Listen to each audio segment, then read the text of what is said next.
pedi lá na cozinha, a dona Helena perguntou pra mim, você tá com calor, Joana? Mas Helena, tudo na liga. Eu vou tocar 2 instrumentos. É uma resposta, né? E a dona Marisa me parou ali na porta para eu falar com a igreja. Falar comigo. Igual que é bonita, não quer falar, joga essa bucha pra mim. Deixa eu mostrar você falar pra mim. Deixa eu mostrar você falar. Cheio. Não sai nada. Que vergonha.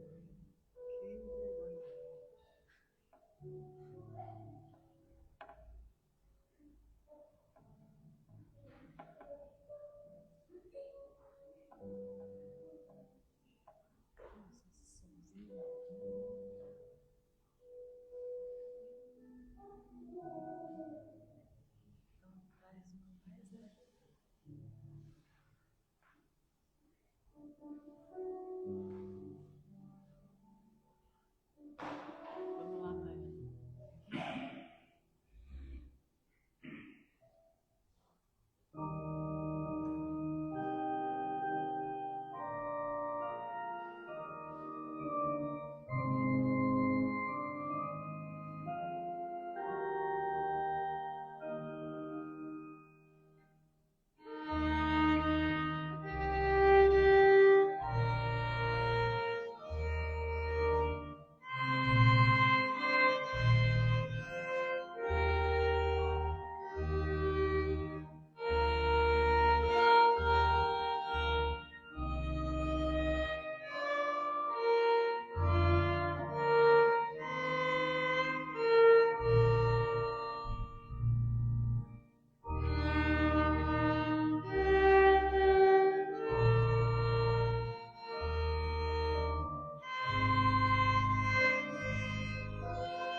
Queridos, a graça e a paz do nosso Senhor e Salvador Jesus Cristo. Sejam todos bem-vindos ao templo para juntos nós podermos louvar, bendizer, glorificar e adorar o Deus Supremo, o Deus Excelso, aquele que não poupou o seu Filho em nosso favor. Abra sua Bíblia no Salmo de número 11. Salmo de número 11. A palavra do Senhor diz: no Senhor me refugio. Como dizeis, pois, a minha alma, foge, como o pássaro para o teu monte? Porque eis aí os ímpios armam o arco, expõem a sua flecha na corda, para as ocultas dispararem contra os retos de coração. Ora, destruir os fundamentos, que poderá fazer o justo? O Senhor está no seu santo templo. Nos céus tem o Senhor teu trono. Os seus olhos estão atentos. As suas pálpebras sondam os filhos dos homens. O Senhor põe à prova ao justo e ao ímpio, mas o que ama a violência, a sua alma o abomina. Fará chover sobre os perversos brasas de fogo e enxofre, e vento abrasador será a parte do seu cálice, porque o Senhor é justo, ele ama a justiça, os retos lhe contemplarão a face. Veja, queridos, que o salmista está dizendo que o Senhor está no seu santo templo e nos céus tem o seu trono, ou seja, é o Deus de perto e é o Deus soberano. E é esse Deus que nós adoramos e é esse Deus que nós cultuamos. Que nós possamos realmente nos dobrar diante do Senhor, o Deus Todo-Poderoso. Coloque-se de pé e juntos nós vamos entoar o hino de número 11.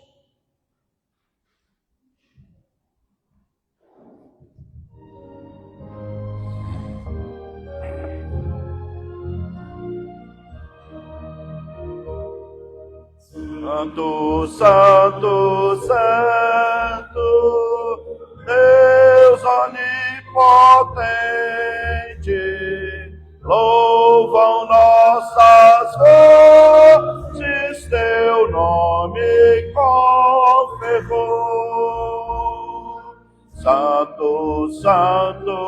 Santo, justo e compassivo, és Deus Senhor, excelso Criador. Santo, Santo, Santo, nós os pecadores não podemos ver tua glória sem temor. Tu somente és santo, só tu és perfeito, Deus soberano e imenso em teu amor.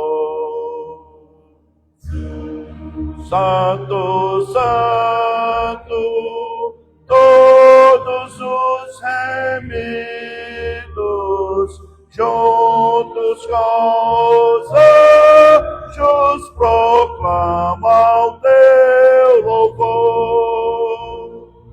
Antes de formar-se o firmamento e a terra, eras e sempre és, e has de ser, Senhor.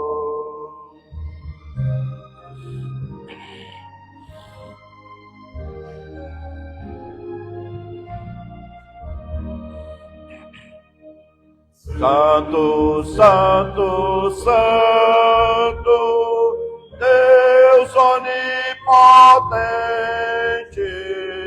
tuas obras louvam teu nome com fervor.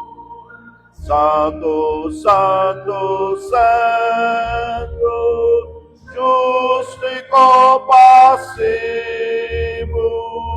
Deus soberano e excelso Criador. Amém. Podem sentar, queridos. Abra sua Bíblia no Salmo de número 125. Salmos de número 125. Eu lerei os ímpares e os irmãos os pares. Salmo 125. Amém? Os que confiam no Senhor são como o monte de Sião, que não se abala, firme para sempre.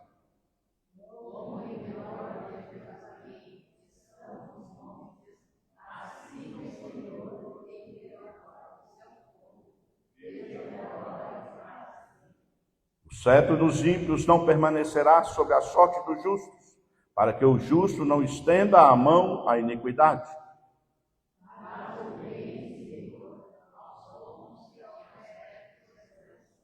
Quanto aos que se desviam para as sendas tortuosas, levá-los-á o Senhor juntamente com os malfeitores. Paz sobre Israel. O salmista está falando sobre uma fé inabalável, sobre uma fé que não se move em meio às dificuldades, sobre uma fé que descansa, que confia no Senhor. Por isso ele está dizendo, os que confiam no Senhor são como o monte de Sião que não se abala. Vem os tremores e ele está lá firme. Assim é a fé. Vem as dificuldades, vem os tremores da nossa vida, mas nós continuamos com essa fé inabalável na presença do Deus Criador, confiando no cuidado do Senhor sobre as nossas vidas, para que possamos andar de forma justa, servindo e adorando ao nosso Deus Todo-Poderoso. Quero pedir à irmã Vani que se coloque de pé e ore ao Senhor nesse instante.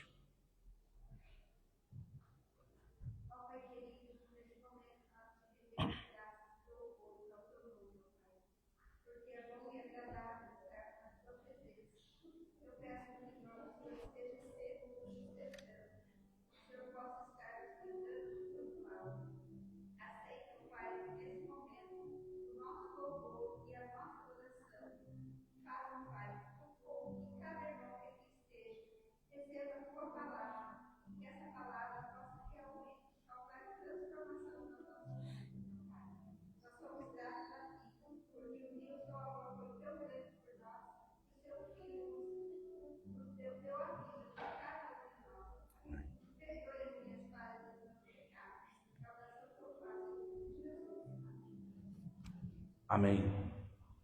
Abra sua Bíblia no Salmo de número, melhor dizendo, vamos cantar o hino de número 13. Coloque-se de pé e vamos adorar o nosso Deus com as nossas vozes, cantando o hino 13.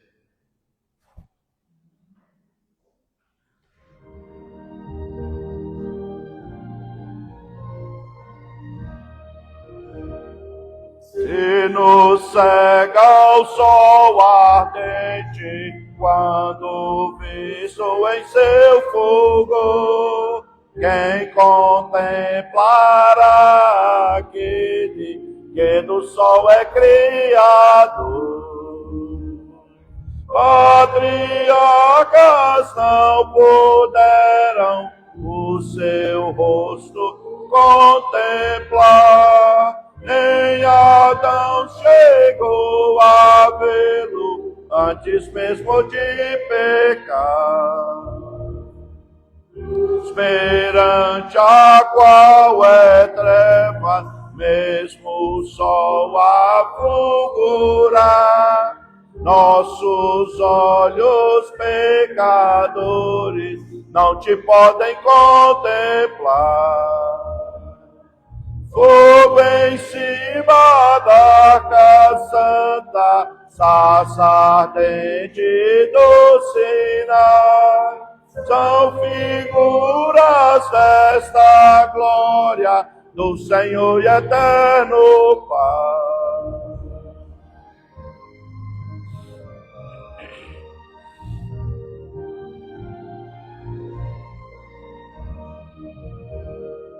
Para termos nós com Ele franca e doce comunhão, Cristo Filho fez-se carne, fez-se nossa redenção, para que na glória eterna o vejamos já sem véu. Cristo padeceu a morte, o caminho abrindo ao céu. Amém? Podeis assentar? Abra sua Bíblia no Salmo de número 32. Salmos de número 32. Vamos ler os versículos de 1 a 5.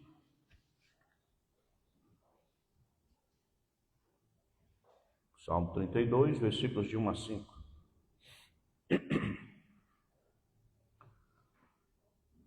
Bem-aventurado aquele cuja iniquidade é perdoada, cujo pecado é coberto. Bem-aventurado o homem a quem o Senhor não atribui iniquidade, e em cujo espírito não há dolo. Enquanto calei os meus pecados, envelheceram os meus ossos, pelos meus constantes gemidos todo o dia. Porque a tua mão pesava dia e noite sobre mim, e o meu vigor se tornou em sequidão de estio. Confessei-te o meu pecado, e a minha iniquidade não mais ocultei. Disse: confessarei ao Senhor as minhas transgressões, e tu perdoaste a iniquidade do meu pecado. Bem-aventurado, feliz. Feliz quem? Aquele que pede perdão e recebe esse perdão. Porque muitos pedem, mas não recebem, porque não perdoa o outro. E aí há algo que bloqueia o perdão. Davi, no auge do sucesso, rei de Israel, afrouxou a vigilância espiritual e pecou. Adultério com Batseba. Mas veja que Davi está dizendo que enquanto ele estava em pecado, as lágrimas dele foi o alimento dele o tempo todo. Os gemidos brotavam do seu coração e da sua alma aflita, porque ele não tinha pedido perdão. Por isso ele disse: enquanto eu calei os meus pecados, envelheceram os meus ossos, e os gemidos eram tantos, tamanhos. Por isso nós necessitamos, queridos, de separar um tempo, pedir perdão a Deus pelos nossos pecados, porque o pecado, ele separa o homem de Deus. O pecado nos leva a ficar com medo, mas ao confessar o pecado, a nossa iniquidade, o nosso pecado é perdoado, e não é mais coberto. Passa a ser coberto pelo sangue de Jesus Cristo. E aí nós vamos caminhar, porque a nossa vida está em Jesus. A salvação é uma dádiva dele. O perdão só pode ser encontrado nele, Jesus Cristo. Por isso, você precisa parar e pedir perdão a Deus por aquilo que você tem feito. Por ser um pecador, ele já te perdoou. Mas pelos pecados que cometemos, nós necessitamos de pedir perdão todos os dias. E no culto público, há esse tempo, o tempo de confessar o seu pecado, de experimentar o perdão de Deus, de saber que Ele traz o alívio sobre a nossa culpa e nos absolve da condenação do pecado. Porque Ele é quem é o perdoador. Por isso, abaixa a sua cabeça, fale ao Senhor, confesse a Ele aí o que você tem feito, que tem separado você do Deus eterno. E em nome de Jesus, pela cruz de Cristo, pelo perdão dado, nos reconecta de volta ao Pai e nós possamos caminhar dessa maneira. Abaixa a sua cabeça, fale ao Senhor, confesse os seus pecados, deixe-os e receba de Deus o pleno perdão nesse instante.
Paizinho querido, o teu povo, nesse instante, se dobra diante do Senhor com gemidos.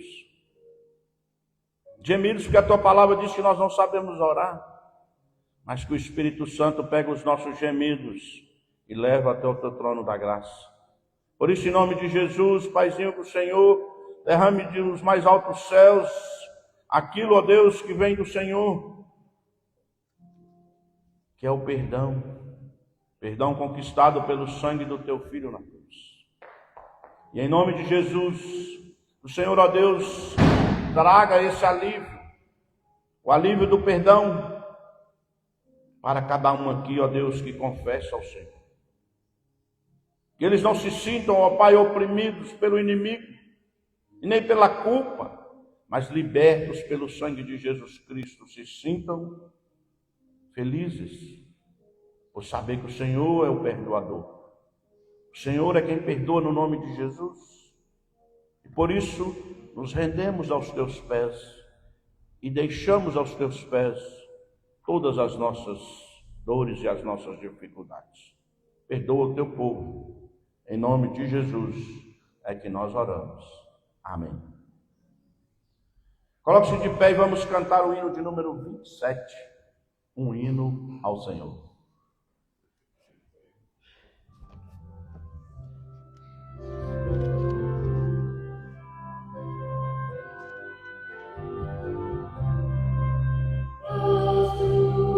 Todas as rochas imensas dos mares de esplendor proclamam bem alto constante um hino ao teu nome, Senhor, nos céus e no mar e na terra, nos bosques, nos prados em flor, no fragoso ao cantil. na amplitude celeste, um hino ressoa ao Senhor. E tu és as estrelas brilhantes dos mares, o grande fragor, e as brisas entoam videntes, um hino ao teu nome, Senhor. Nos céus e no mar e na terra, nos bosques, nos prados em flor, no fragosal cantil, na amplitude celeste, um hino ressoa ao Senhor. As aves alegres na mata, por entre as ramagens em flor, exultam em coro cantando, um hino ao teu nome, Senhor. Nos céus e no mar e na terra, nos bosques, nos prados em flor, fragosal cantil, na amplitude celeste, um hino ressoa ao Senhor.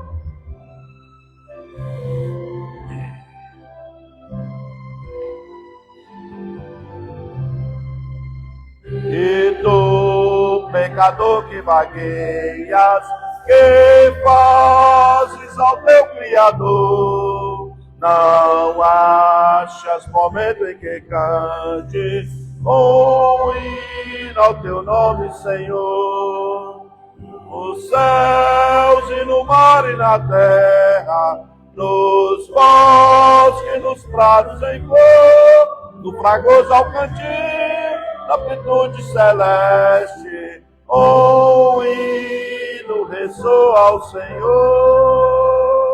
Amém. Amém. Podeis assentar, queridos. Quero convidar à frente a família da irmã Ananice, irmão Bruno, para juntos nós podermos orar ao Senhor. Família no altar, nesta noite.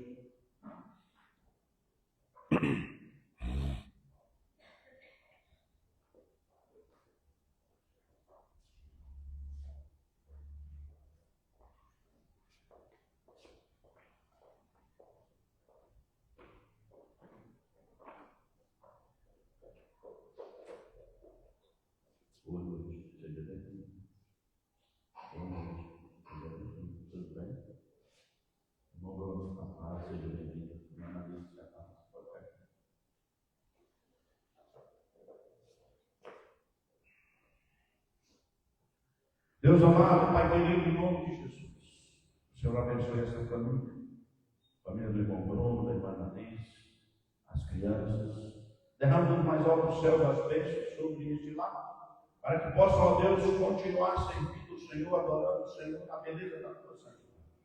Em nome de Jesus, o Senhor cuide de cada uma das dificuldades deste casal, com as filhas, com eles mesmos. O Senhor traga a paz, o renovo, a esperança, a honra e glória do Senhor.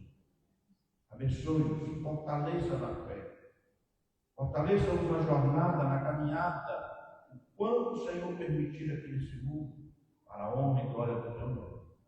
Da mesma maneira, Pai, Senhor querido, eu te peço pela igreja, o Senhor abençoe cada família, este mês que é o mês da família, que nós possamos compreender que somos uma família comprada na cruz de Cristo.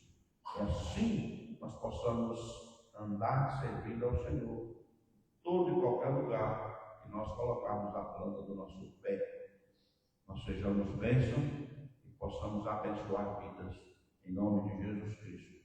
Amém. Deus abençoe. Deus abençoe. Eu quero convidar aqui à frente o irmão Iago e a irmã Laila, que está próximo de nascer o bebê, né? E eu quero orar com vocês nessa noite.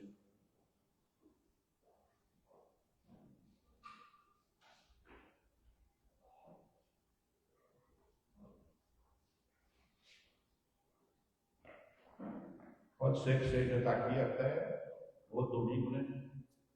A Pai do céu vai saber a hora certinha. Se precisar do pastor, chama. O pastor vai lá correndo. Tudo bem, mano? E aí, meu presbítero? Tudo na bênção? Vamos orar, né? Agradecer a Deus aí pelo cuidado, pela gravidez, né? Tudo tranquilo até agora. De agora para frente vai dar mais uns apertos. Fique tranquilo. Deus já cuidou de tudo. Tá bom? Deus, em nome de Jesus, nós queremos te agradecer pela vida do Iago, da Lara, da bebê que vai nascer. Obrigado porque o Senhor cuidou desse tempo todo. Propósito do Senhor para que a tua família cresça aqui na terra, cumprindo a tua promessa lá em Abraão. Por isso, Paizinho, nós somos gratos por este casal. O Senhor continue abençoando eles. Quando a filha vier, o Senhor lhes dê paciência, lhes dê a paz, lhes dê inteligência para ensiná-la a crescer e andar nos caminhos do Senhor. O Senhor prepara os médicos, o que for necessário, para que o parto da Lara seja tranquilo, guardado pelo Senhor, cuidado pelo Senhor. Nós te agradecemos em nome de Jesus Cristo. Amém. Deus abençoe. Precisar do pastor Rico, tá bom? Vai que é de noite aí, o pastor precisa sair correndo para ajudar. Está à disposição. Quero convidar a irmã Ellen, a irmã Marisa, para nos conduzir nos louvores nessa noite.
Convido a igreja para se levantar de pé. Como diz o salmista, todo ser que respira, ouve ao Senhor. Que esta letra seja a oração do seu coração. Levante a sua voz. Não importa como você canta, mas o que você sente. A janela de Deus está aberta. Você está sendo convidado a entrar em sua gloriosa presença. Vamos cantar?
cantarei louvores.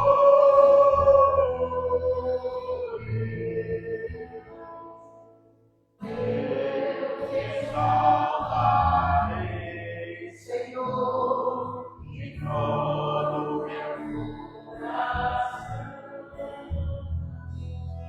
Deus, exaltarei, Senhor, de todo o meu coração. Na presença dos anjos a ti cantarei louvores.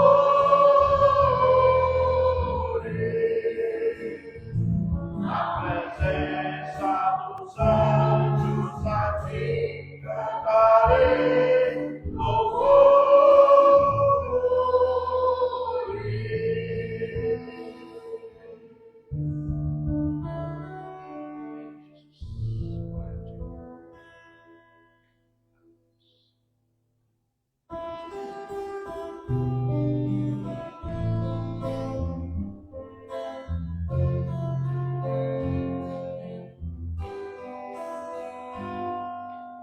Vamos adorar a Deus.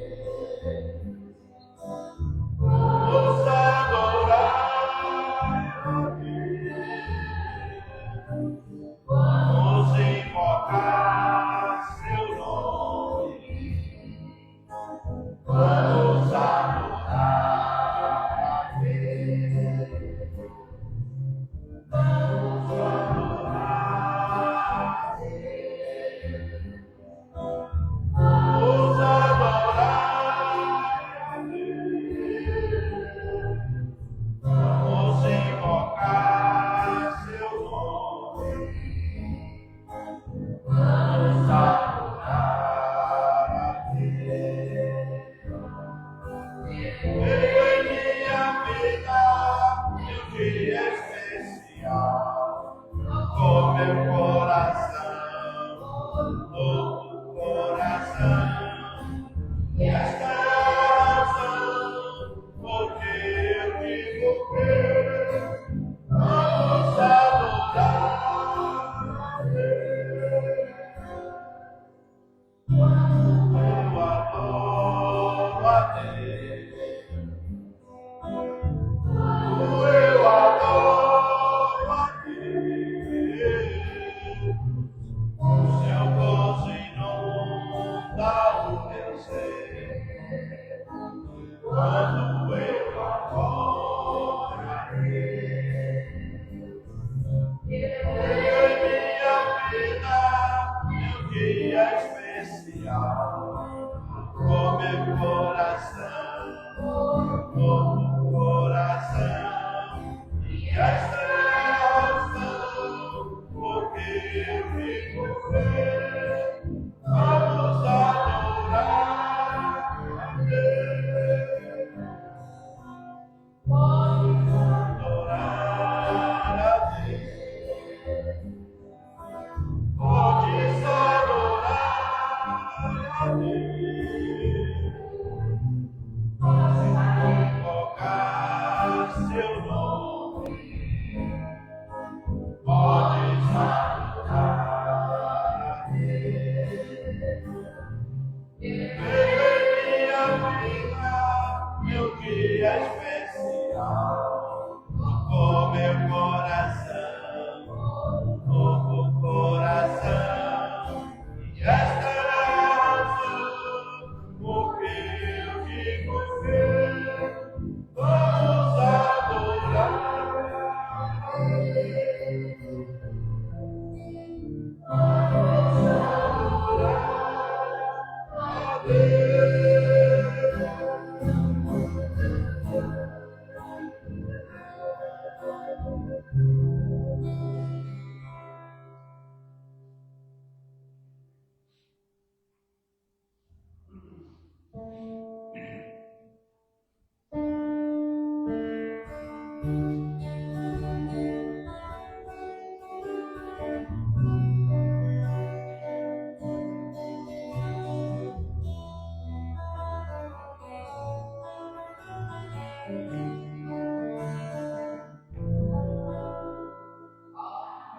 momentos em que as palavras não resolvem, o gesto de Jesus aqui mostra amor por nós. Momento, as palavras não resolvem, mas o gesto de Jesus na cruz mostra amor por nós. No Calvário, ele sem falar, mostrou ao mundo inteiro o que é amar. No Calvário, ele sem falar, mostrou ao mundo inteiro o que é amar. Aqui no mundo as desilusões são tantas, mas existe uma esperança de que ele vai voltar. Aqui no mundo as desilusões são tantas, mas existe uma esperança que ele vai voltar. No Calvário, ele sem falar, mostrou ao mundo inteiro o que é amar. No Calvário, ele sem falar, mostrou ao mundo inteiro o que é amar.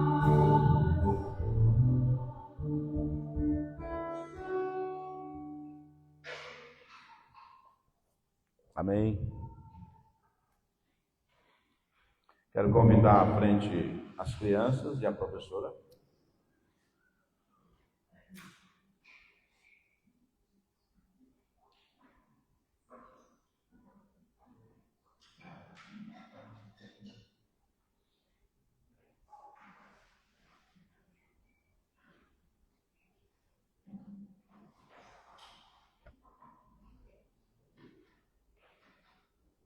Pediu o presbítero Evaldo que esteja orando pelas crianças, pela professora e pela vida do pastor.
Amém.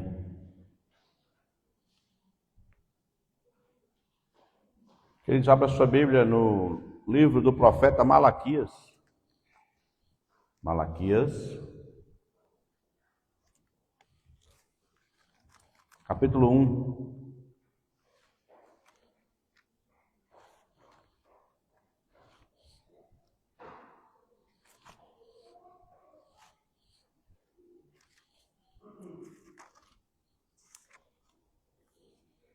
Malaquias 1, nós vamos ler os versículos de 1 a 5.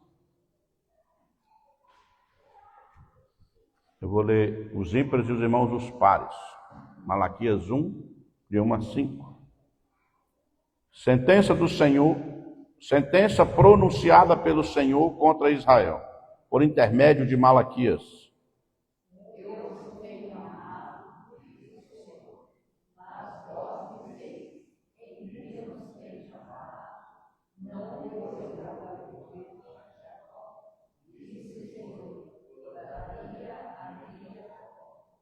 Porém, aborreci a Esaú, e fiz dos seus montes uma assolação, e dei a sua herança aos chacais do deserto.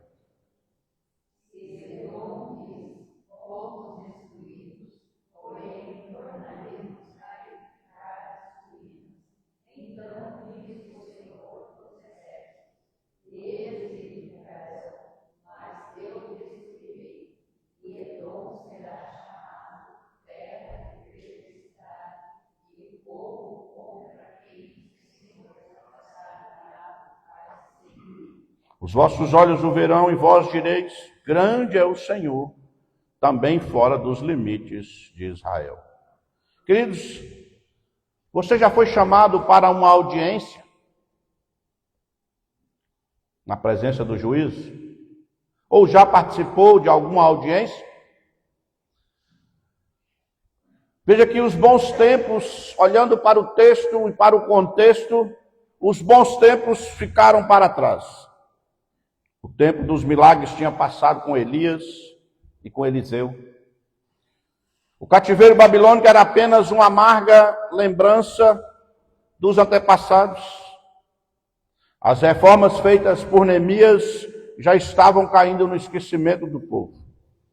A rotina das cerimônias religiosas era mantida, mas o povo estava sem entusiasmo, sem vida na adoração. Era um tempo de apatia e sonolência espiritual. Na verdade, tanto a liderança quanto o povo estavam vivendo uma espécie de cansaço espiritual. Não é diferente hoje. Muitos estão cansados, sonolentos, espiritualmente falando e fisicamente falando, estão cansados. Veja que, ao recapitular o passado do povo de Deus, apesar do templo ter sido reconstruído em 516 a.C., o sistema de culto restaurado de maneira digna por Esdras em 457 a.C., e os muros da cidade reconstruídos por Neemias em 444 a.C., o estado espiritual do povo estava de novo dilacerado. O povo estava cansado espiritualmente. O povo tinha deixado de dizimar. Em consequência da infidelidade, as colheitas fracassaram, diminuíram a quantidade que colhiam. O povo tinha deixado então de dizimar. Os sacerdotes, vendo-se no desamparo, porque a casa do Senhor é cuidado pelo dízimo. E o povo, então, frios espiritualmente, os sacerdotes tornaram-se descuidados e indiferentes com as funções que tinham que realizar no templo. A moral do povo mostrava-se frouxa e havia frequentes contatos comprometedores com os pagãos, com os povos circunvizinhos. Veja que o livro de Malaquias é considerado por muitos estudiosos a ponte entre o Antigo e o Novo Testamento. Basta vai dizer que Malaquias é o último profeta do Antigo Testamento, antes que a voz da profecia se cale num silêncio de 400 anos, até chegar João Batista, o precursor, e anunciar a vinda de Jesus Cristo. Que diz então esse último mensageiro, Malaquias? Qual é a mensagem final? Qual é a palavra de despedida? Veja que Malaquias faz uma urgente, apaixonada convocação ao povo de Deus daquela época. Malaquias faz então essa urgente convocação para que todos se apresentem diante do Senhor. E na verdade a mensagem de Malaquias é uma denúncia contra o pecado do povo, o formalismo no cultuar ao Deus vivo e verdadeiro. Os tempos mudaram, as gerações passaram, mas o coração do homem não muda. Os problemas que a igreja contemporânea enfrenta hoje são praticamente os mesmos da época de Malaquias. Daí a mensagem de Malaquias ser atualíssima para nós e oportuna para a igreja hoje. Veja que o nome Malaquias significa, do hebraico, meu mensageiro. Ou seja, o mensageiro de Deus. A mensagem também é de Deus. A mensagem não é do profeta. Ele apenas anuncia a mensagem dada pelo próprio Deus. Malaquias então trata dos mesmos problemas que Neemias enfrentou quando do seu retorno da Pérsia. Sacerdócio corrompido, retenção dos dízimos, casamentos mistos e uma frieza espiritual, e a moral do povo se afrouxou. Veja que o povo estava vivendo um grande ceticismo religioso e um sincretismo religioso ao envolver com os povos vizinhos, e cada um adorava os seus deuses. Porque o único Deus vivo, quem tinha, era o povo de Israel. E foi orientado pelo próprio Deus, através de Moisés, a não se corromperem adorando os deuses estranhos, adorando os deuses dos vizinhos, porque cada povo tem o seu Deus. O teólogo Isaltino Gomes Filho descreve: o período em que Malaquias profetiza é de frieza espiritual e de culto insincero. Há certo ritual, mas não há vida alguma. O culto que está sendo prestado para agradar os homens, mas conforme mostra o profeta, desagrada a Deus. Por isso o povo estava vivendo uma frieza espiritual. Veja, conforme a indicação de Malaquias aqui, havia fortes sintomas da degeneração da fé. O povo de Israel estava abandonando o Senhor. Veja que a visão de Deus era quase deísta por esse povo. Ou seja, eu tenho o meu Deus e eu sigo esse Deus, se esse Deus a me abençoar. É diferente hoje. Muitos só seguem porque querem a bênção. Muitos só querem as bênçãos do Senhor, mas não querem o Senhor. Então eles questionam o amor de Deus. Versículo 1 e 2 aí, eles questionam o amor de Deus. Eles questionam a sua honra e a grandeza de Deus. Eles questionam a justiça de Deus e questionam até o caráter de Deus. Veja que essa visão é deficiente a respeito de Deus. E essa visão deficiente produziu então uma atitude arrogante e fez que as funções do templo fossem realizadas de qualquer maneira, de qualquer jeito. E isso insultava o Senhor.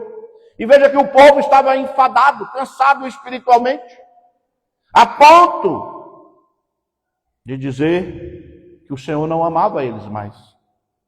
Veja, queridos, que o dízimo não era mais devolvido de coração. E as ofertas eram compostas de animais doentes e sem valor. Quando você vai ler o contexto de Malaquias, isso ofendia até o mais simples governador, quando recebesse um presente e quando ele fosse olhar, a ovelha era manca, a ovelha estava doente. Mas veja, em reação a isso ao Senhor, o Senhor disse que atiraria o lixo ao rosto dos próprios sacerdotes, se você ler o capítulo 2, a partir do versículo 3. E amaldiçoaram então as sementes plantadas, aí as colheitas vieram poucas. Porque eles agora não estavam mais confiando em Deus. Eles estavam confiando na própria força. E força essa que estava degenerada espiritualmente, porque eles estavam frágeis espiritualmente. O povo então voltou-se para a feitiçaria, para o adultério, para o perjúrio, para a fraude, opressão do pobre, para a discórdia familiar, levando então a se divorciarem das suas esposas e procurarem se casar com as mulheres das nações vizinhas, as mulheres pagãs. A condição então era tão má que se fazia necessária a atuação de um Elias para restaurar a paz familiar e evitar outra destruição do Senhor. Malaquias então usou, queridos, um estilo de confronto. Um confronto poderoso, como se Deus estivesse chamando o seu povo para um confronto no tribunal. Por isso, é uma audiência com Deus. Ao ler Malaquias, preste atenção, como se você estivesse em uma audiência com o juiz. Mas não o juiz terreno, a audiência com o Deus Criador. Malaquias então usa um estilo de confronto poderoso, como se estivesse chamando o seu povo para um confronto no tribunal, uma audiência divina. E há 3 expedientes nessa audiência: afirmação, interrogação e refutação. Esse tipo de confronto, então, é apresentado no livro de Malaquias 8 vezes. No entanto, queridos, cada caso, quando acusados de pecado, eles contradizem o Senhor e pedem provas dessas acusações. Ou seja, Malaquias está dizendo a mensagem para o povo, e quando o povo é confrontado, o povo então pede prova. Fala com Deus então para ele provar o que ele está falando. O povo se considerava inocente a respeito das acusações. Malaquias então aponta 4 importantes verdades que devem ser destacadas: a natureza, a autoridade, o destino e o instrumento da mensagem. Então veja aqui, em primeiro lugar, ele vai dizer sobre a natureza da mensagem. Malaquias vai dizer que a mensagem é uma sentença, é um fardo, é um peso para ele próprio como sacerdote, para poder trazer isso ao povo. Mas ele também está dizendo que essa mensagem não é uma mensagem consoladora, mas uma mensagem de confronto. Uma mensagem de profundo confronto e censura ao povo que abandonou o Senhor. Esfriaram-se espiritualmente. E quando se esfriar espiritualmente, naturalmente, a moral do povo se afrouxa. Ao olharmos para a nossa nação hoje, ao olharmos para o mundo hoje, em sua grande maioria, a moral do povo se afrouxou. Por quê? Abandonaram o Senhor. A palavra de Deus diz: feliz a nação cujo Deus é o Senhor. Feliz a família cujo Deus é o Senhor. Mas o povo abandonou o Senhor, ainda cobrando do Senhor, dizendo que o Senhor não amava. Veja, queridos, que é algo pesado e duro que o Senhor vai dizer. É o peso para o coração do profeta, para o coração do povo e para o coração do próprio Deus, que vai disciplinar o seu povo. É como eu e você, quando disciplinamos os nossos filhos, dói mais em nós do que no filho. Mas é necessário a disciplina, é necessário compreender. Veja que para o coração do povo e para o coração de Deus e do profeta era pesado, mas não é uma mensagem palatável, azeitada, fácil de ouvir, como muitos pregam hoje, a mensagem que o povo quer ouvir. As igrejas lotam. A mensagem afável aos ouvidos do povo. Veja que Dionísio Papo diz que a profecia de Malaquias era uma profecia contra Israel, ou seja, contra o povo de Deus. A carga que pesava sobre o profeta deveria pesar também sobre a consciência do povo, para confrontar, porque a palavra de Deus ela é confronto com a nossa consciência, com a consciência daqueles que se dizem povo de Deus, para que se preparassem para aquele dia, o dia do Senhor, o dia da audiência, o dia do confronto com o próprio Deus. Estamos hoje, queridos, também com sérias deficiências em nossa espiritualidade. Precisamos ouvir então a voz de Deus, o sopro, o exalar do perfume de Deus. Por mais que pesada seja a sua mensagem, a sua palavra, mas ela produz no povo um arrependimento. Deve produzir em mim e em você hoje arrependimento. Veja que o espírito pós-moderno, com o seu jeitinho, trouxe apenas cócegas na vaidade humana. O ouvinte contemporâneo não quer pensar, ele quer sentir. Canta aí para mim sentir. Veja que as letras das músicas E a maioria das mensagens estão centradas no ego do homem, massageando o ego do homem. Precisa ir embora sentindo, eu senti. Mas não foi confrontado com o seu pecado, não foi confrontado com a espiritualidade ruim, não foi confrontado com a moral que afrouxou, não foi confrontado com o não dizimar, o não ofertar ao Senhor. Veja, queridos, que nós precisamos compreender que hoje o povo não busca conhecimento, mas busca entretenimento. A maioria do culto não é racional, mas é sensório. Os púlpitos contemporâneos, em sua maioria, estão deixando de tratar do pecado do povo e falhando em chamar o povo ao arrependimento. Os pregadores modernos, em sua grande maioria, pregam o que o povo quer ouvir e não o que o povo precisa ouvir, que é as Sagradas Escrituras. Por mais que doa, por mais que confronte, como diz o profeta Malaquias, que era um peso para ele, um peso para o povo de Israel, um peso para o próprio Deus, mas era confronto para mudança de vida. Veja que os dois principais males da época de Malaquias eram formalismo e ceticismo. E vemos neles nos primórdios do farisaísmo, o qual o próprio Jesus condenou, dizendo aos fariseus: olha, vocês estão bonitos por fora, mas estão fedidos por dentro, sepulcros caiados.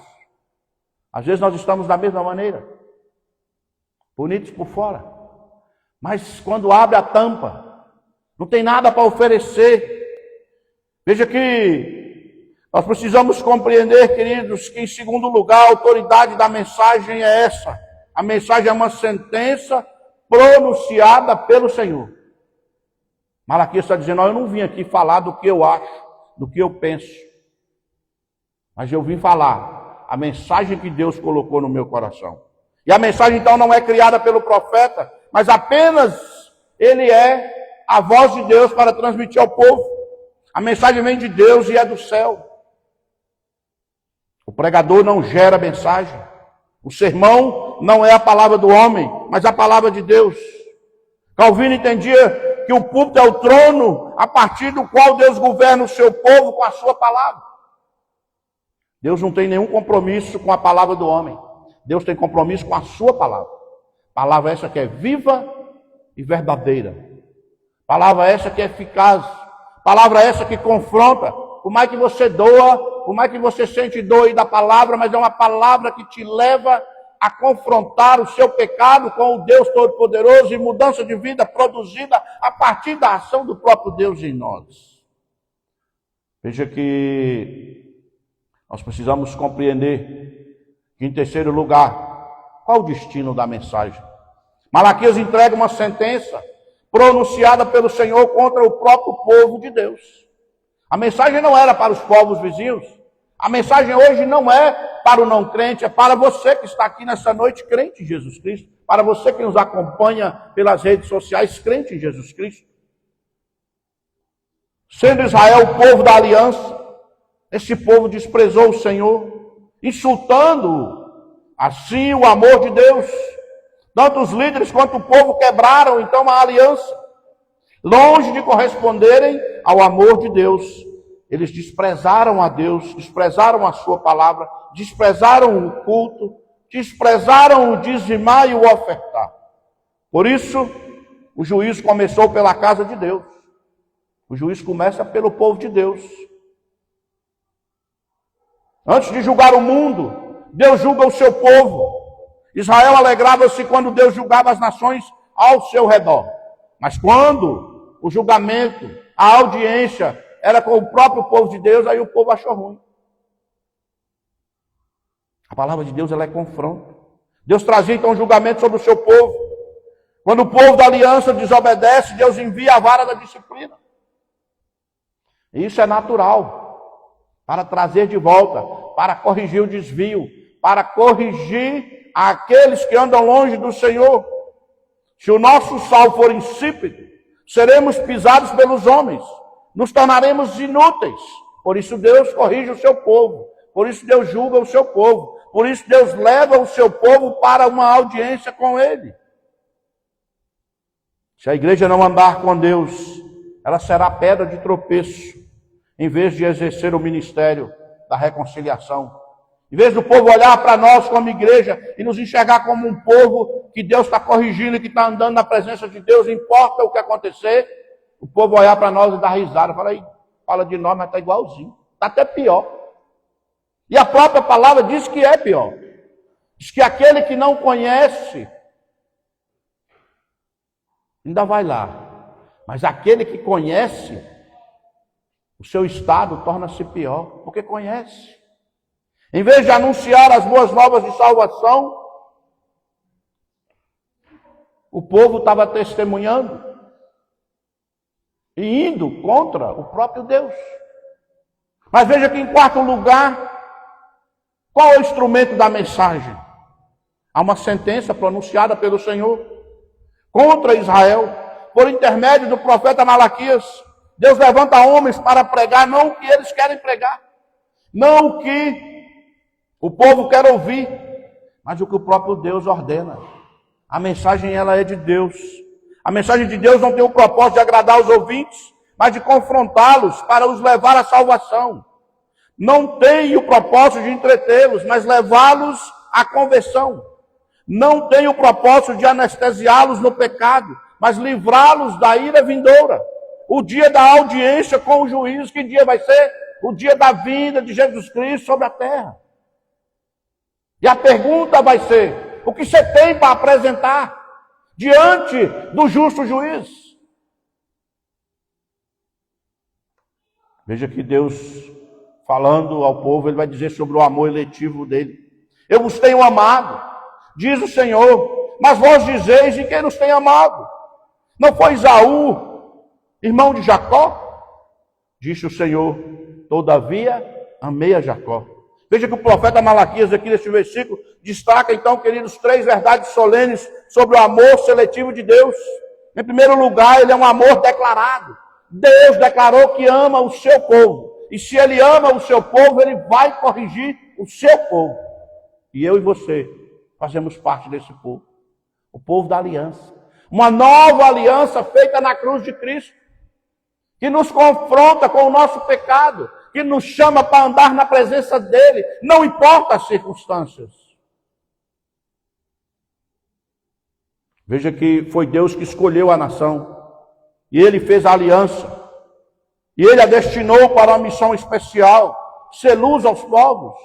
Foi Deus que escolheu a sua igreja em Jesus Cristo, e nos mandou, e nos enviou ao mundo para ser luz às pessoas. Por isso o zelo de Deus pelo seu povo é um amor deliberado, é um amor imutável.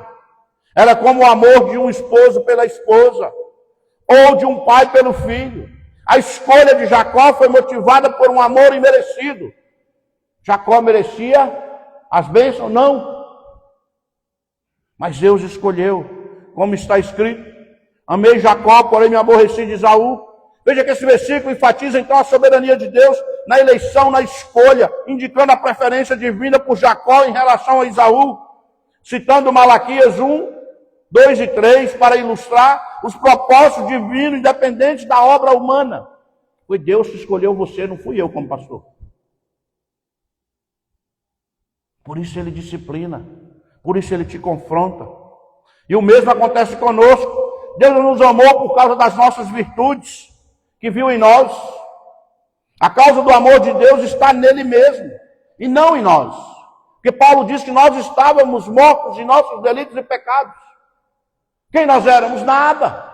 Mas Deus escolheu nos amar, assim como ele escolheu amar a nação de Israel. Jesus disse, não foste vós que me escolhestes a mim, pelo contrário, eu vos escolhi a vós outros. Deus escolheu Jacó antes mesmo dele nascer. Deus escolheu você antes mesmo de você nascer, para que você fosse povo dele, nação santa, povo de propriedade exclusiva de Deus, para viver nesse tempo, neste século, nessa cidade, para honrar e glorificar o nome do Senhor, com os seus dízimos e com as suas ofertas, e acima de tudo com a sua vida. Esse é o confronto da palavra. Deus não nos escolheu porque viu em nós santidade. Ele nos escolheu para a santidade, e não por causa da santidade, porque nós não somos. Mas Deus escolheu. Deus não nos escolheu porque viu em nós obediência. Pelo contrário, Nós somos desobedientes, mas Ele nos escolheu para a obediência. Éramos inimigos de Deus, e em Cristo Jesus, Ele nos fez amigo. Por isso nós devemos, queridos, caminhar, servindo ao Senhor. E não dizer, como disse o povo de Israel no tempo de Malaquias, Deus não ama nós não, rapaz. As coisas vai mal, o povo diz que Deus esqueceu.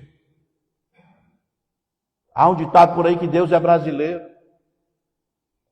Deus é brasileiro, Deus abençoa a nação. Quando você olha para a nação, essa nação que abandona o Senhor, essa nação que não quer nada com Deus, uma nação idólatra. Pode olhar, olha para a nossa nação, cada cidade tem um santo para idolatrar, um padroeiro. E às vezes nós estamos nas mesmas festas dos padroeiros da cidade. Apocalipse, Jesus cita para João e João escreve, dizendo que esses lugares é trono de Satanás. Deus estava dizendo à nação de Israel, o total do amor de Deus por nós é o remédio, é o bálsamo, é a resposta a todos os nossos males e dores. Quando nós temos absoluta certeza de que Deus nos ama, queridos, tudo mais, todas as coisas, os problemas graves, se tornam sem importância. Você não reclama.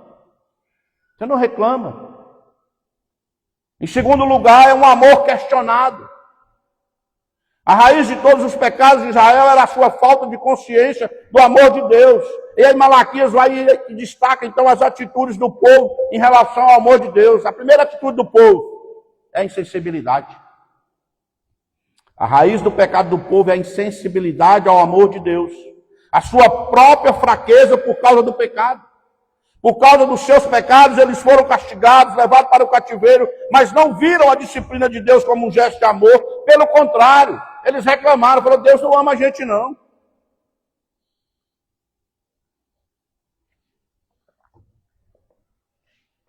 Eles deixaram de ver a providência divina e de ouvir a palavra de Deus. Eles foram disciplinados então, mas não viram nisso o amor do Pai. Ao contrário, sentiram-se injustiçados. O homem questionando a Deus. O pecado sempre encontrará uma porta aberta, onde o amor de Deus é colocado em dúvida. Quantas vezes nós duvidamos do amor de Deus? A segunda atitude do povo em relação ao amor de Deus é a ingratidão. Apesar da declaração e da evidência do amor de Deus pelo seu povo, que tirou com mão poderosa do Egito, conduziu 40 anos no deserto, sustentou esse povo, cuidou desse povo, entrou na terra prometida, deu a terra para esse povo está dizendo, Deus não ama, Deus não me ama. Apesar da declaração e das evidências, eles ainda perguntam, e quem nos tem amado, Senhor? Veja que a ingratidão, queridos, tem os olhos fechados para a benevolência divina. Quantas vezes nós questionamos o amor de Deus? Quantas vezes ferimos o coração de Deus com atitude de rebeldia e ingratidão? Quantas vezes entristecemos o coração de Deus com as nossas atitudes arrogantes de querer encaixar Deus em nossas teologias baratas? Se Deus não for igual eu estou pensando aqui, esse Deus não existe. Que Deus é esse? O povo de Israel achava certo que Deus julgasse Edom, mas estava achando injusto que Deus os julgasse. É sempre mais cômodo, queridos, apelar para o juízo divino contra os outros. Mas é contra a gente chora. E não chora por arrependimento, chora por ingratidão, reclama. Veja que o povo ficou insatisfeito, julgando que Deus estava lhes dando pouco. Na verdade, o povo estava dando mais valor nas coisas materiais do que nas bênçãos espirituais. E não é diferente hoje. Ora lá, pastor, por mim. Quantas pessoas me pedem na rua aí hoje que me conhecem? Ô pastor, ora por mim. Lá em casa o negócio está feio. Mas não querem Deus. Só quer que mude a feiura.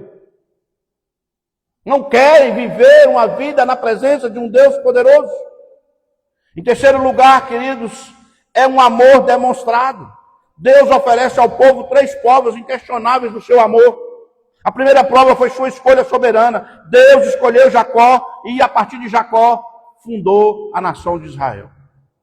Então somente o Senhor afeiçoou aos seus pais para nos amar, a vós outros, descendentes deles, escolheu de todos os povos. Deus escolheu-nos soberanamente. A escolha é um ato livre da graça de Deus. Ele nos escolheu nos tempos eternos.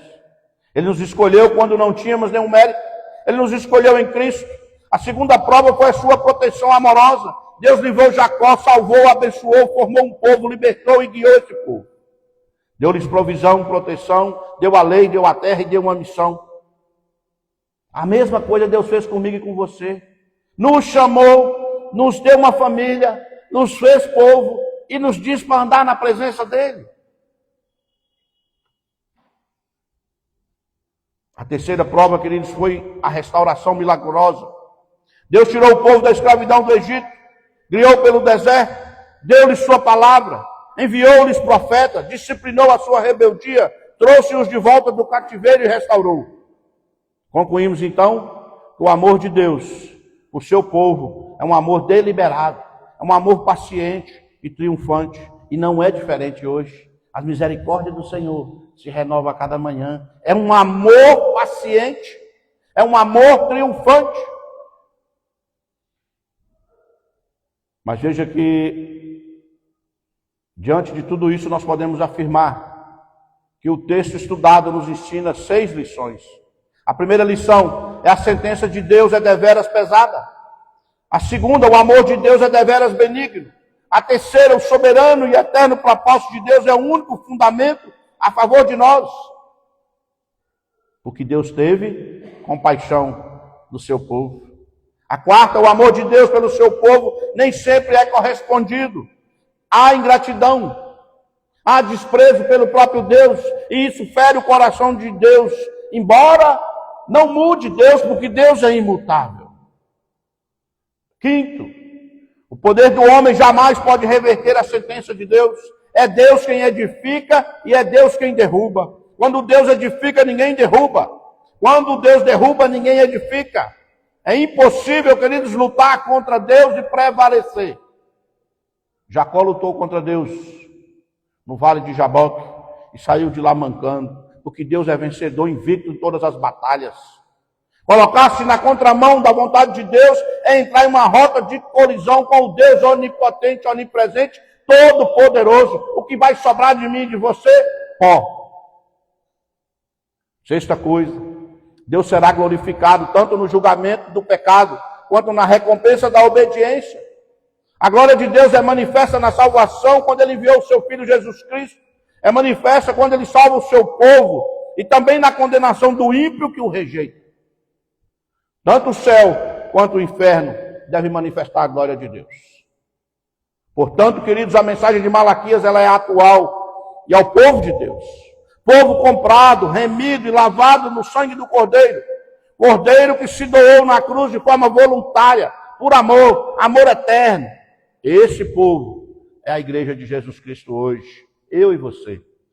Formado também por povos de toda língua e nação. Povo de propriedade exclusiva de Deus. Talvez a mensagem é pesada aos nossos ouvidos, mas ela é uma mensagem séria. Ela é um confronto com o nosso pecado, mas é para nos alinharmos com Deus, para nos mostrar a salvação comprada com um preço muito alto, a morte do seu Filho Jesus Cristo na cruz. Por isso, irmão, você sabe o valor que tem uma alma? A sua alma custou muito caro. Por isso, seja luz ao perdido, seja grato e não negligencie tão grande amor de Deus pela sua vida. Que Deus nos abençoe nessa noite. Amém. Vamos orar. Deus, obrigado, Senhor, porque a sua palavra é dura, às vezes, ao meu coração como pastor. E o Senhor me conhece, o Senhor sabe quanto eu choro na tua presença, porque eu sou necessitado do Senhor. Eu preciso do Senhor. Sem o Senhor eu não sou nada. Quando eu leio os textos, se o Senhor não abrir a minha mente, iluminar o meu coração para que eu compreenda, eu vou embora vazio. Mas obrigado, porque o Senhor dos mais altos céus tem nos dado o teu Espírito Santo, e esse Espírito Santo nos convence do pecado e do juízo todo dia. Misericórdia do Senhor, amor demonstrado de forma tão grande. Da mesma forma eu te peço, Paizinho, abençoe a vida do teu povo, neste lugar, nessa cidade. Em nome de Jesus, que o seu povo não seja ingrato, pelo contrário, que o seu povo se derrame diante do Senhor, pedindo perdão, andando na presença do Senhor, quando disciplinados, que nós possamos ser gratos ao Senhor pela disciplina, porque é a demonstração de amor. Porque o pai que não disciplina o filho está demonstrando que não tem amor pelo filho. Mas o Senhor não. O Senhor tem amor por nós, amor eterno, amor a ponto de dar o seu próprio filho na cruz para nos resgatar da morte. E eu te agradeço. Obrigado. Obrigado pelo Senhor nos dar vida. Obrigado pelo Senhor nos confrontar. Obrigado porque o Senhor é quem perdoa os nossos pecados. O Senhor nos confronta, mas nos dá a esperança de ter uma vida nova na presença do Senhor. De ser guardados pelo Senhor, de ser cuidados pelo Senhor nesse mundo vil que só quer a nossa morte.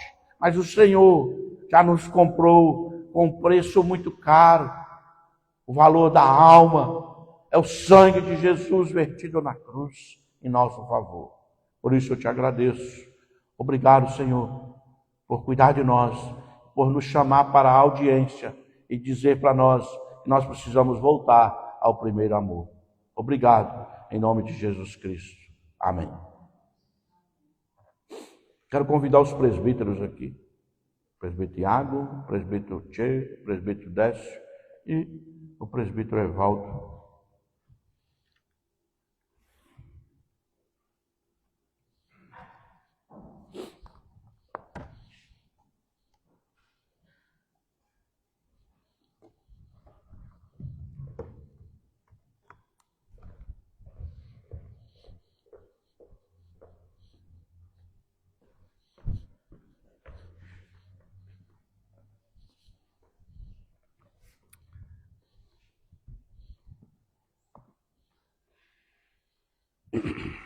Queridos, a mesa é do Senhor.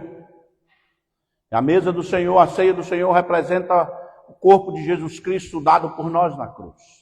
Jesus fez isso com os seus discípulos antes dele morrer, deixando de forma simbólica para que nós possamos compreender quão grande amor deu o seu corpo em nosso favor. Derramou o seu sangue, representado pelo vinho, pelo suco de uva, derramou em nosso favor, para que eu e você pudéssemos ser limpos. Paulo escreve então aos Coríntios, no capítulo 11, a partir do versículo 23, mostrando que foi o próprio Jesus que instituiu a ceia. Portanto, a ceia não é da igreja presbiteriana, ela é de Jesus Cristo. Porém, para participar precisa ser de Cristo. Andar com Cristo, viver com Cristo. Porque se você participa sem ser de Cristo, você traz um peso para a sua vida. Porque você não compreendeu o que é os elementos. O pão, ele continua sendo pão, o suco continua sendo suco, mas espiritualmente nos mostra que nós seremos fortalecidos por causa do sacrifício de Jesus na cruz. Ele nos deu vida e além de nos dar vida, quando participamos da ceia, nós relembramos a morte do Senhor até que Ele venha. E veja que quando Jesus voltar, Ele não vai voltar mais como Salvador, Ele vai voltar como juiz. Mas até lá, é a graça dele derramada. Participar da ceia do Senhor é compreender sobre a graça, favor imerecido. Merecíamos a morte e Ele nos deu vida, dando o seu corpo na cruz. E além disso, mostrou de forma simbólica aqui na ceia. Pegou o pão do cotidiano e disse: esse é o meu corpo que é dado por vós. Na hora os discípulos não compreenderam, mas depois compreenderam. E hoje nós compreendemos isso. Serve para fortalecer cada um de nós espiritualmente na jornada da fé, até que Jesus volte para buscar a sua igreja. E daqui até Ele voltar, nós vamos estar participando da ceia, como forma de cultuar, de adorar o Deus Todo-Poderoso, que nos escolheu para ser o seu povo. Mas para isso, é preciso confessar Jesus como Senhor e Salvador. Você que já é crente, que já conhece Jesus como seu Senhor e Salvador, já confessou Ele como Senhor e Salvador, você vai participar da ceia. Forma de gratidão a Jesus Cristo por ter dado a sua vida em nosso favor. Vamos orar. Deus amado, Pai querido, diante desses elementos do cotidiano, assim como o Senhor Jesus Cristo fez, nós te pedimos que o Senhor abençoe o pão e abençoe o suco de uva, para ao participarmos, Senhor, dessa ceia, nós saímos daqui, ó Deus, gratos a Ti, espiritualmente fortes, para enfrentar mais uma semana, mais um mês, na presença do Senhor. Sabendo que o Senhor é quem luta por nós, o Senhor é quem nos dá a força para que possamos caminhar, e produz em nós, quando participamos da ceia, uma viva esperança. Esperança pautada no sacrifício de Jesus e na sua ressurreição. Por isso nós pedimos, que o Senhor abençoe esses elementos e abençoe as vidas que irão participar, perdoando os nossos pecados, para que possamos, ó Deus, participar da ceia do Senhor.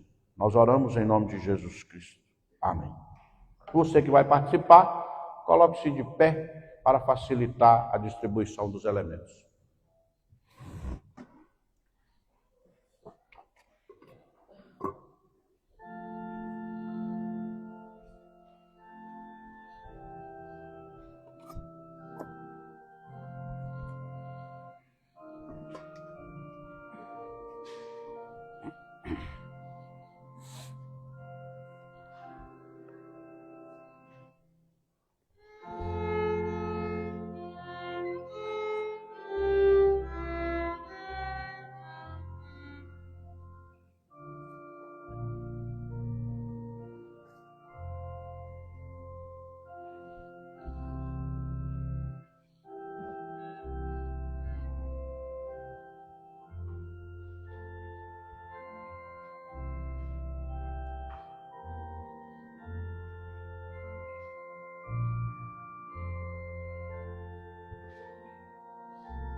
Alguém não recebeu os elementos?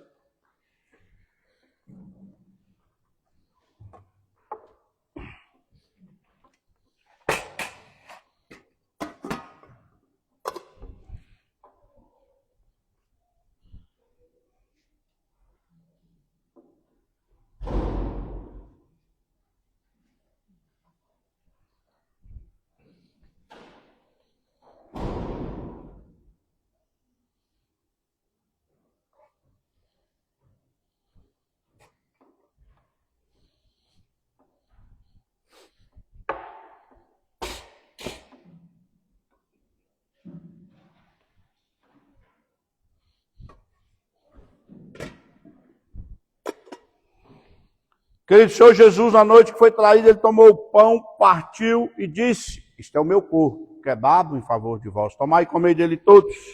Mas ele também, na noite que foi traído, ele tomou o cálice e disse: esse é o cálice da nova aliança no meu sangue. Sangue vertido na cruz. em favor do seu povo. Participemos, comemos e tomemos.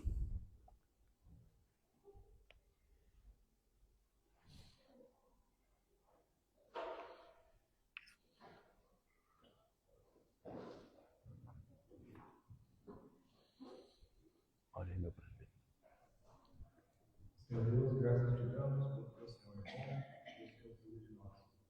Nós nos alegramos porque podemos nos chegar a ti através dessa mesa, através de Jesus Cristo, que morreu e ressuscitou. Glória te damos, Pai. Que o Senhor continue nos abençoando e nos leve a casa em paz. Em Cristo Jesus. Que a graça do nosso Senhor e Salvador Jesus Cristo, o amor de Deus o Pai, as ternas consolações do Espírito Santo, seja com cada um de vós, povo de Deus presente aqui e povo de Deus espalhado na face da terra. Portanto, ide em nome do Pai, do Filho e do Espírito Santo. Amém. Deus abençoe, podeis assentar. Quarta-feira, às 19 horas, nós temos estudo bíblico. Venha participar conosco.